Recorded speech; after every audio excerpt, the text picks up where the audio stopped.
I call the honourable member for Melbourne. Thank you, Madam Speaker. My question is to the Minister for the Environment. Ronald Reagan said that the first duty of any government is to protect its country's people.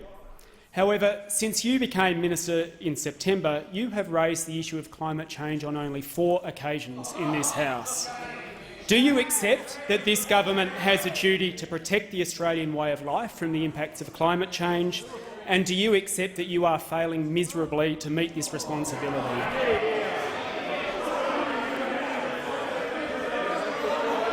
I call the honourable the Minister for the Environment. Well, thank you very much, Madam Speaker. You know, as the days go on, I miss Peter Garrett more and more. He was the one, of course, who acknowledged that at least he had a short memory. This is the crossbencher, and this is the opposition that in government took a real axe to the Australian way of life. They are the people that imposed a tax of $550 a year,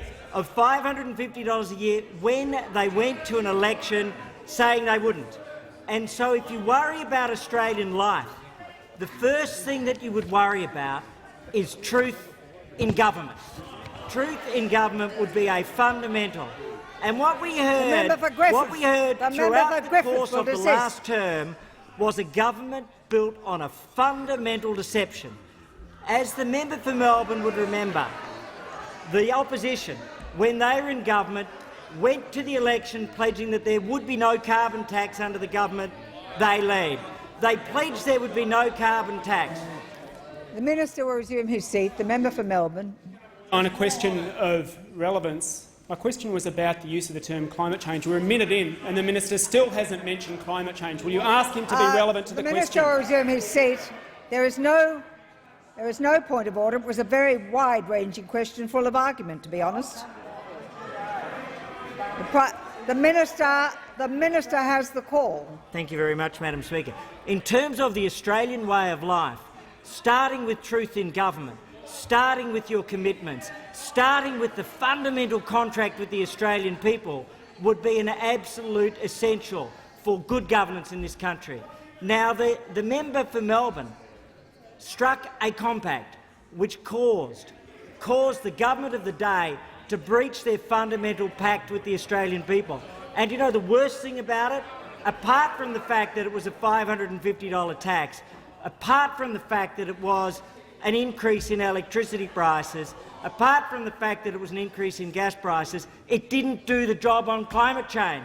So if you want to have an impact, you would think that you would actually want to reduce emissions. The latest figures are that after a multi-billion-dollar tax, what was the decrease in Australia's emissions? Not our figures. What was the decrease in Australia's emissions? 0.1% from this great tax over the first year.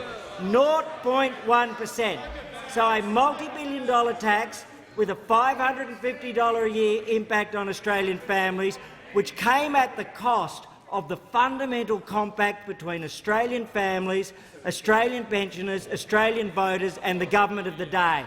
So we are concerned about protecting Australian families. We are going to take actions which actually reduce our emissions rather than a 0.1% impact from a multi-billion-dollar tax. So I welcome this question from the member for Melbourne. Come on down with more. But at the end of the day, if you want to do something for the Australian way of life, stand up for truth and stand up for the compact between the Australian people and the government.